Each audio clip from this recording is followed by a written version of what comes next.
with Yeah. Why are you talking about other podcasts when this is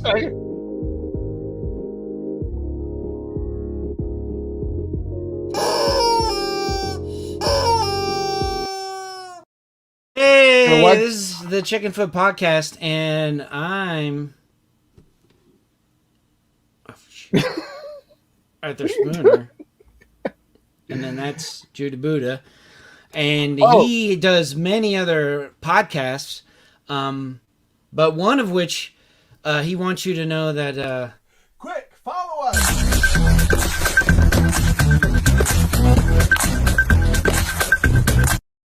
so please donate. He has 2 chicken legs, and it's a hurt. rare medical condition. So we want you to support us. Oh, hey, you know what? Now that I just remembered, I've been working on this big thing. I'm keeping it a secret. So, you know how we always are looking for more income for the Chickenfoot podcast. So I actually talking to Starbucks. So if Oh, if anyone who watches the podcast will go to any Starbucks, international doesn't matter, and you go tell them that you listen to the Chickenfoot podcast, they will sell you coffee. So, hey, eh, we're in. so just to let you know, you can tell any Starbucks that you listen to this podcast, and they will sell you coffee. So, you know, it was tough to secure that deal, but we got it. I mean, how many other chicken part podcasts do you know where you can tell them, "Hey, I watch this podcast. I watch the chicken wing or the chicken beak." Nobody. That's right. And they will. You're sure you got that settled? That they will definitely give them coffee? They will sell them coffee. Oh, They're not going to give anything. They're a business. I mean, but I mean they will sell them coffee they for will sure. sell them coffee. I mean, it's a business. You can't just like give away money, especially with our one viewer. I mean, we have one viewer. They'd go out of business. All right. Well, today we've got a special. No, it's not special. We have a subject though that Hmm. helps, right? Yeah. And would you say our how would you title it? Why are certain how would you say? Certain segments of the population or certain aspects are not funny. Now, obviously, every person is going to be different. So there's going to be different people who have different types of humor. Yeah. But generally, there's like some segments where uh, there are people who are funny, and then there is Judah Buddha. See what I did there? I like flipped it on you. Oh yeah. Well, I mean that's the Oh, first place. NPC. What's that mean? Jim Pickett says NPC. All right, NPCs. Oh, non-player characters. So like Oh. the ones just walking around, not really. Oh, okay. Like in a video game, an NPC Mm-hmm. is like, wow, you're changing everything around. I Oh, see. sorry. I thought our names disappeared. I was like, what the heck happened? But you did that. All right. So non-playable characters. Well, what Yeah, is that? non-playable characters. Well, what Like does he mean by that when it in, comes to not funny? oh, like certain segments of the pop. They're a bunch of NPCs. Hmm. I don't know. Tell us, Jim. Elaborate. You must elaborate. One thing I was going to say is that was the first place I went when I started thinking about like why are certain segments of our pod is what makes like when do I feel the least funny? And like when we've tried to be funny on this, Mm-hmm. we've written jokes, we've tried to Mm-hmm. do stand up. Like what is it that keeps me from being funny? Now the reason I thought about this subject, they don't have soul. They don't have souls. Okay. Well, Hey, we're not talking about gingers here, well, Jim. you know, that would also give a reason why they're not funny. They don't have any soul. You know? Well, here's the reason I thought about this is that Jeremy Johns, right? Jeremy The Johns. the YouTuber. He does the Oh, okay. Yeah, yeah, he does movie reviews. He was yeah. Mm-hmm. reviewing that new one with Melissa McCarthy, that new movie. Okay. And he was like, he said this thing that really like made me think. He was like, Melissa is probably super funny. Like on set, everybody's laughing at her, thinking this lady is hilarious. She's like quick, intelligent, coming up with jokes. NPC Ginger. Have one soul. But then he said, but it doesn't translate to the movie. Why is that? Well, because comedy needs, as we have found on this podcast, comedy needs a certain context. It needs very particular factors to make it hilarious. Now, some things can be chuckle funny, right? And that's what you said. The movie is chuckle funny. Dang, Jim Pickett on this Negative one NPC souls. thing. Yeah, I thought he was saying, hey, it's one soul, but negative one souls. Yeah. The space between negative and one, you could fit a soul in there. So that's why we thought it was a +1 soul. They owe a soul. Ooh. But you know who, what's her name? Melissa McCarthy. You know who I'm talking about? Yeah, yeah. Like that movie Tammy, and she's in that new movie that he was reviewing. It was like some superhero thing where she becomes a superhero, and just that idea of that, like somebody can be really, really charismatic and make people laugh in person, but how it doesn't translate to the stage, just particularly the stage of the silver screen. And I was thinking, I don't think it's particularly I don't think it's a prejudice thing to say that certain segments struggle with being funny. I think it has a lot, maybe it has to do with prejudice, but I think it has a lot to do with the stage itself. Like in person, I've known people that were super funny in person, but it just doesn't translate to a certain stage. Well, in Bridesmaids, that's one of my favorite comedies. Bridesmaids. Yeah. Remember we skipped out on work to see that. Yeah. But she's in that, and she's pretty funny in that. So that was her first big breakout. Yeah. Yeah. I actually have a kind of a theory, and I came across this because, and this is going to be controversial, so our 3 viewers are probably going to leave. One of them's you, so just stick around. One of us is me. I might even leave. So, so I've seen like Christian comedians or people who consider themselves Christian comedians at like churches, or I've seen like videos on YouTube, and they just aren't funny. It's like they have a humorous concept, and they're just not getting through, quite 100%, and it's not because that they're clean, because there's a lot of comedians who are clean comedians and they are hilarious, Jim Gaffigan, Seinfeld. Brian Regan. Brian Regan is probably the cleanest out there. I mean, Jim Gaffigan is not as clean. Yeah. And so this is what I thought. And this might be what happens with some comedy movies, because Will Smith is another person who it's like hit or miss with his comedy movies, Yeah. And the reason why I think that these Christian comedians don't really make it, and they're just as clean as like 3 of we just suggested, is that they have another agenda that's different than just making people laugh, right?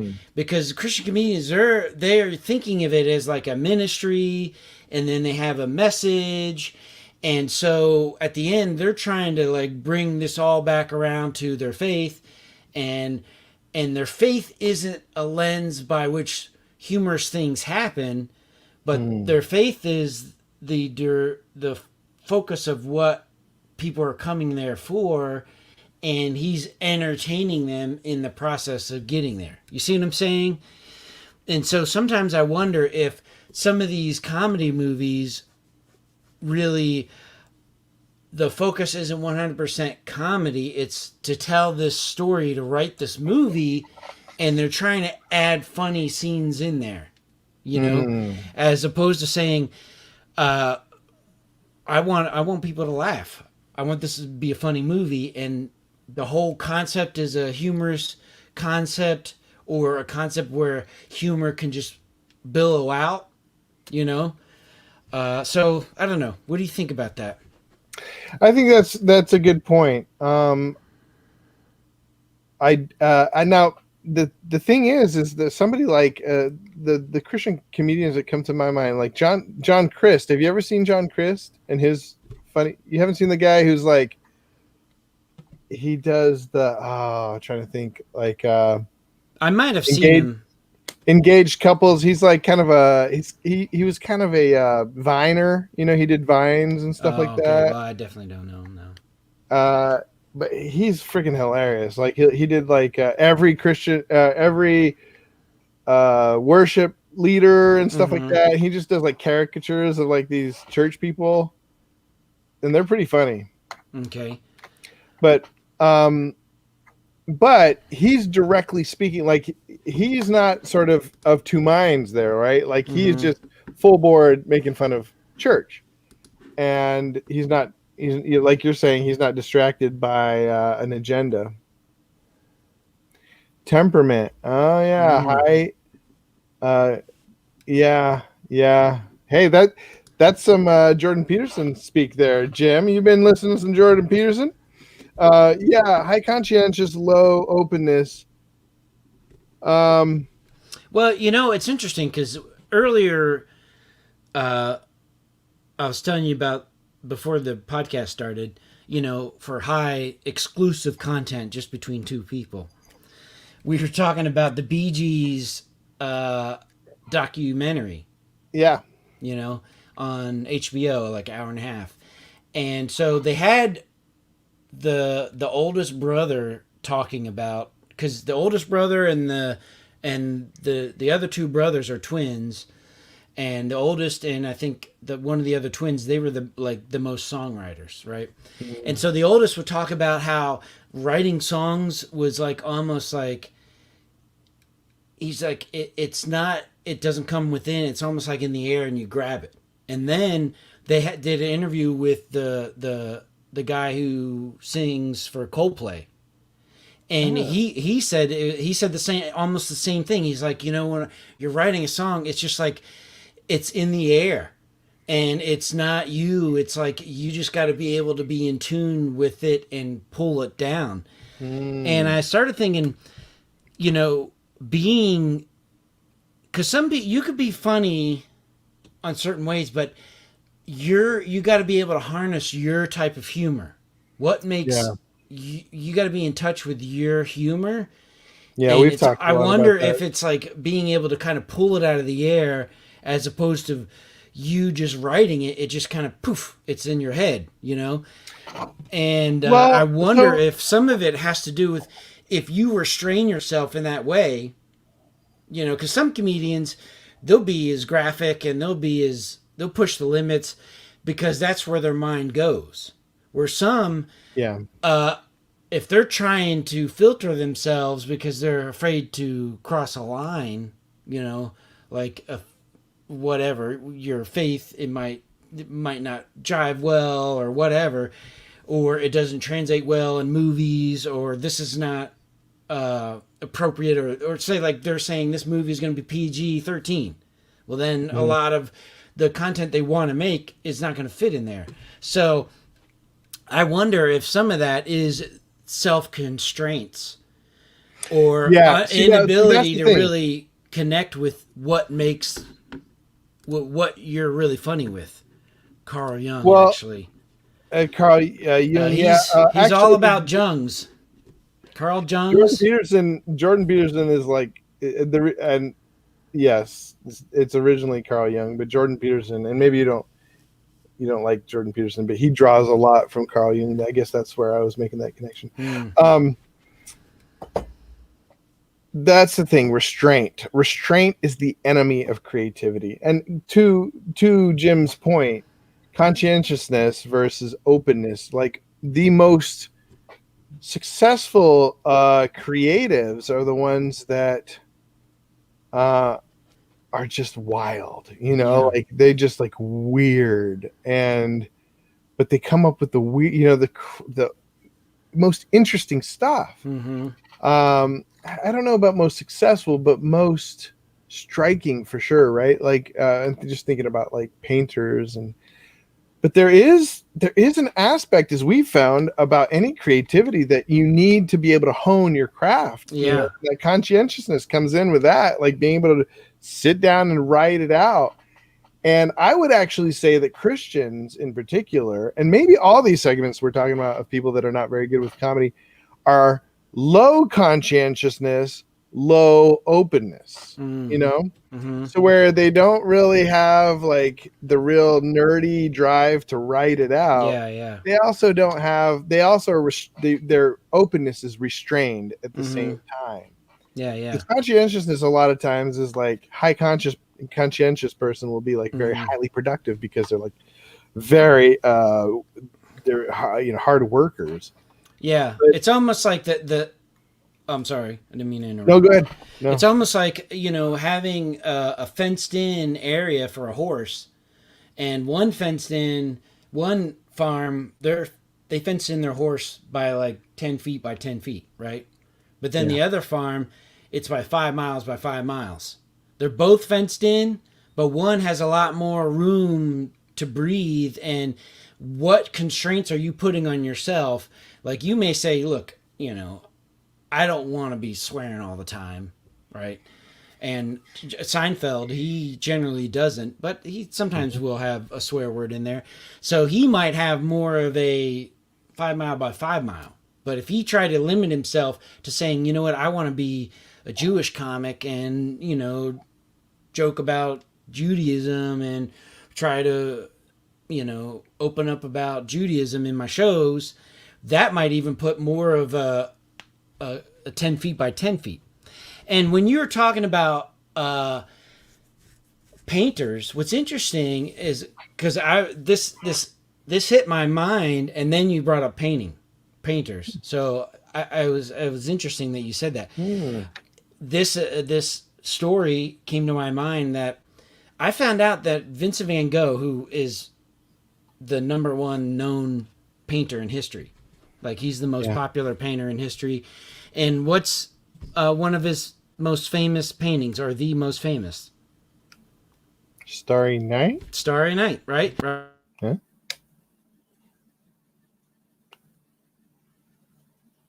I can't hear you.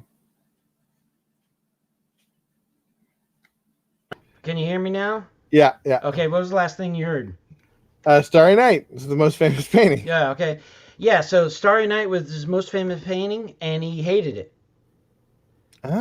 Dramatic pose. I was doing a dramatic pause. That's what it is.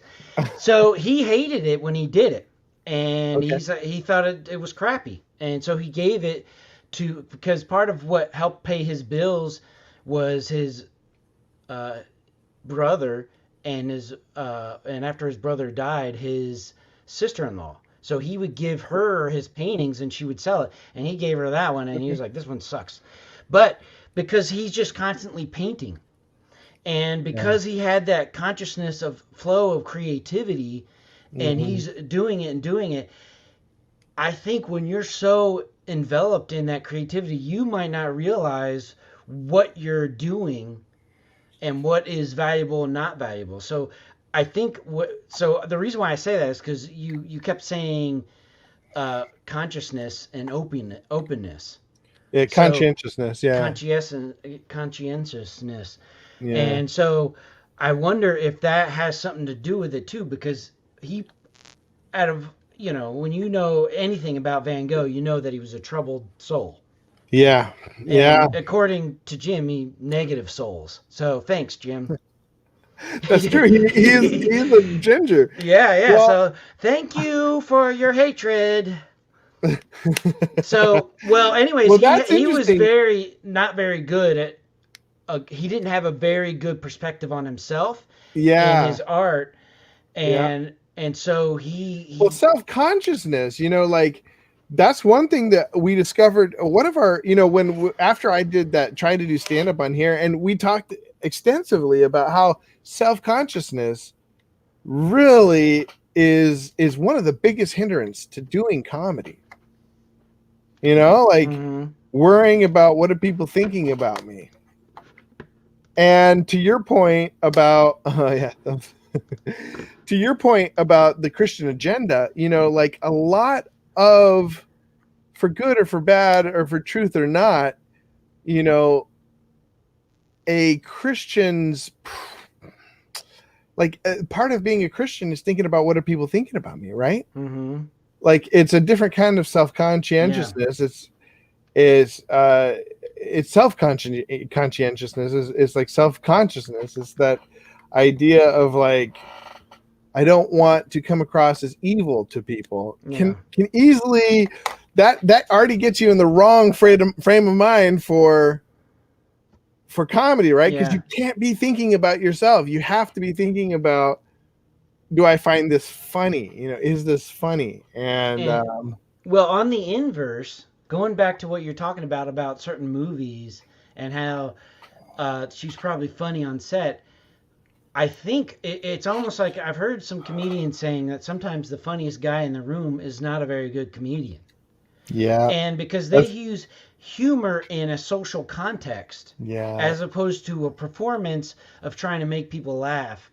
And so to be able to make people laugh in social settings is your agenda is different, right? Your focus is yeah, to laugh in relationship of the situation as opposed to just making people laugh in general. You know yeah, what I'm saying? yeah. Oh, and Jim says, what kind of witness am I being? Yeah. Yeah. I mean, that's like a huge part of Christianity. And so that's the, for better or worse, that is the biggest enemy of comedy, as at least in our experience. Yeah. What we found on this podcast is that self-consciousness, and in particular, it leads to self insecurity, right? Like Mm-hmm. you start thinking, what? Oh no, I'm not. You start looking at yourself, Yeah. and that's the worst. That's the worst feedback loop for comedy. It's Well, a killer. here's the thing, and um, what was I gonna say? I kind of lost it, but I had a point about so when you're this is what I was going to say. You and I had a discussion once, and maybe it was on the podcast about uh, you your type of humor being more like interactive with the Physical, objects or in yeah. your and so I wonder if really in reality with what's going on with those certain segments of they're taking their cues from mainstream comedians who are popular, right? Mm-hmm. And instead of really fleshing out areas that could be funny that nobody's really pursuing. And it reminds me of, I remember hearing a sermon where somebody was talking about, I think it was, they're talking about D.L. Moody or maybe one of their pastors that they knew in life.